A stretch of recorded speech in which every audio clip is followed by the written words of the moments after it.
Gente, hoje a gente vai fazer só uma correção da atividade que eu passei a semana passada, atividade de história, tá? Então vamos lá. A primeira quesito diz assim: observe o gráfico. A gente tem um gráfico, né, do regime do rio Nilo, que era quem banhava o Egito. Aí a letra A diz assim: identifique o mês em que as águas começam a subir. Então, se a gente olhar para o mapa, a gente vai perceber que o mês que o rio começava a subir era julho. Aí o segundo ponto diz: o mês em que as águas chegam ao ponto mais alto. Então a gente vai lá para o mapa e a gente percebe que ele chega no ponto mais alto em outubro. E o mês em que as águas começam a retornar ao leito, que é o mês que ele vai começar a descer, ele vai lá para cima e começa a descer. No gráfico, de acordo com o gráfico, é o mês de novembro. A letra B diz: os egípcios conheciam o regime. Os egípcios conheciam o regime do Nilo? Explique. Sim, né?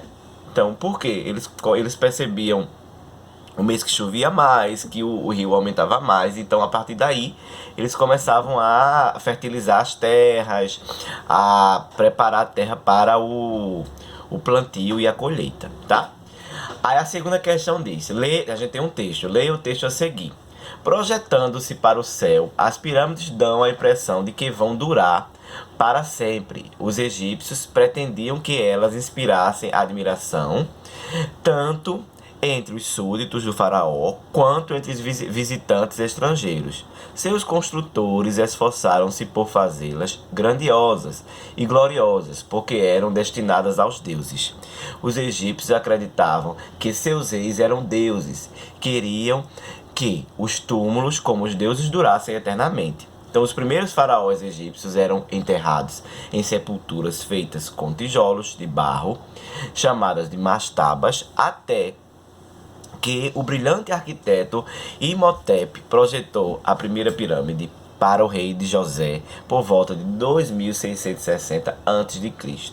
A letra A diz: qual é o assunto do texto? Gente, o texto trata das pirâmides, né? Das construções das pirâmides, já diz tudo. Então, o que eram as pirâmides? Letra B. As pirâmides nada mais eram do que túmulos, né, construídos para que os faraós ficassem mais próximos dos deuses. Então, só quem eram enterrados nas pirâmides eram os faraós e a sua família, provavelmente, né? Mas na maioria das vezes apenas os faraós. Mas em algumas pirâmides foram encontrados alguns corpos de múmias, né, no caso de parentes. A letra C diz assim: copie em seu caderno a frase do texto que afirma que o Egito antigo era uma teocracia. Teocracia é o regime político baseado na religião, tá? Então a frase do texto que a gente encontra aqui é: os egípcios acreditavam que os seus reis eram deuses, né?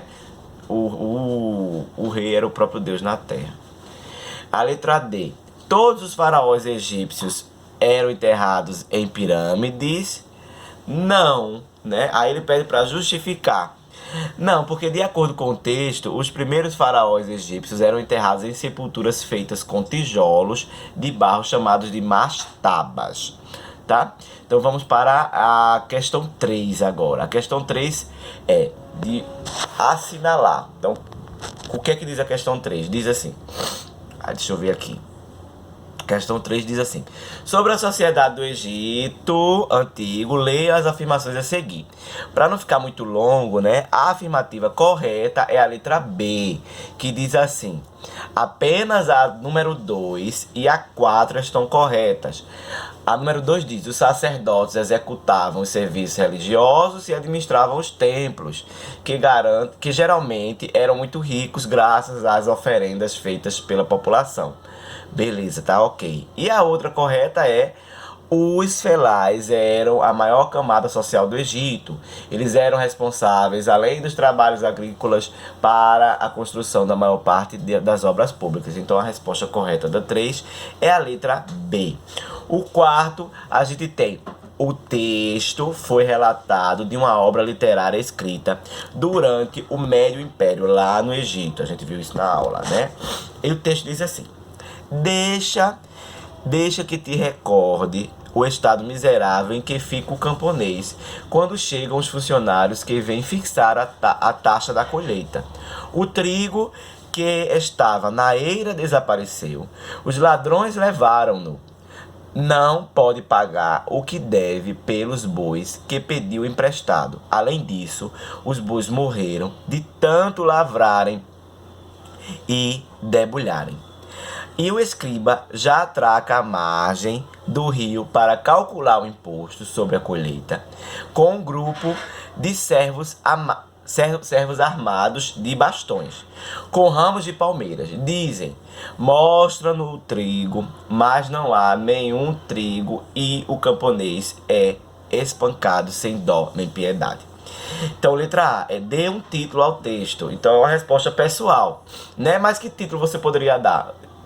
Como fica critério, mas a gente poderia dar tipo a vida do camponês no Egito Antigo, o sofrimento do camponês no Egito Antigo, o cultivo do trigo a partir do camponês. Então fica à vontade, tá? A letra B diz assim: transcreva o trecho do texto que registra abuso de autoridade na cobrança de impostos. A gente pode botar assim, a letra B, o trecho do texto que diz isso é o seguinte: é o escriba, e o escriba já atraca a margem do rio para calcular o imposto sobre a colheita, com um grupo de servos armados de bastões com ramos de palmeira. Então esse trecho mostra a violência, né? A forma de violência que era cobrada esses impostos. Qual é o assunto principal do texto? A vida difícil do camponês no Egito Antigo, né? E a letra D é: com base no que você leu no capítulo e neste texto, compare a vida do camponês e do escriba. É uma resposta pessoal, né? Então a gente pode dizer que o camponês trabalhava mais, né, na colheita, movimentava a economia do Egito, e o escriba é um funcionário do faraó, do palácio, que tinha a função de cobrar impostos, de escrever. O nome já diz escriba. Ele que escrevia cartas, contou metade da história do Egito, a gente sabe, a partir de textos do escriba. A quinta questão é uma de marcar, né? Que é a partir do texto a Núbia e o Egito faraônico. Então aqui está dizendo assim: copie no seu caderno a afirmação verdadeira. A afirmação verdadeira deste quinto quesito é a letra D, que diz o seguinte: durante um tempo as relações entre a Núbia e o Egito foram pacíficas. Depois o Egito se fortaleceu e passou a tomar produtos núbios à força, e teve início o conflito entre os dois reinos. Então a resposta do número 5 é a letra D. A resposta do número 6 é sobre o papel da mulher na política do reino de Cush. Copie a afirmação verdadeira no seu caderno. É a mesma forma de responder a quinta questão. A resposta correta, a afirmativa correta da questão sexta, do sexto, é a letra B, que diz: diferentemente do que ocorria na Mesopotâmia, no reino de Cush as mulheres ocupavam uma posição de destaque na política. A mãe do reino, por exemplo, recebia o título de senhora de Cush, ou Candace, que significa rainha-mãe. Então a gente terminou aqui a correção dessa atividade, né? Eu sei que foi meio apressadozinho, porque senão o vídeo fica muito longo, mas como o vídeo vai estar gravado, é só você voltar várias vezes para corrigir a sua atividade, tá? Beijo e até a próxima.